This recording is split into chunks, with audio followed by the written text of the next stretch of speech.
So special recipe roast. যেহেতু Eid Eid vibes, roast রান্না না করলে তো হয়ই না। রোস্টটা সো ইয়াম্মি। দেখতেই পাচ্ছেন গ্রেভিটা কিরকম হয়েছে রোস্টের। মাওয়া মাওয়া আর মালাই দেওয়াতে যে একটা মাখা মাখা একটা ফ্লেভার আসে, সেটা অন্য কোনো কিছুতেই আসে না। সো আপনারাও ট্রাই করবেন যখনই রোস্ট রান্না করবেন, মাওয়া মালাই মিস করবেন না।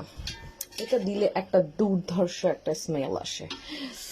ও মনে হইতেছে এখনই খায় ফেলাই, যেহেতু আমি এখনো রাইস রান্না করিনি ভাতটা, সো এখন খাওয়া যাবে না। সো রোস্টটা রেডি, এখনই চুলাটা অফ করে দেব যেহেতু হয়ে গেছে।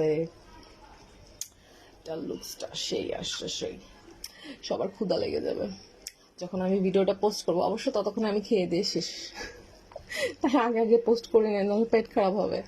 যাই হোক, সবাইকে ঈদ মোবারক, ঈদের অনেক অনেক শুভেচ্ছা।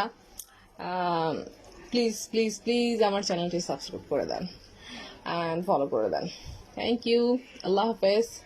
একটা দুর্ধর্ষ স্মেল আসতেছে, ও থ্যাংক ইউ।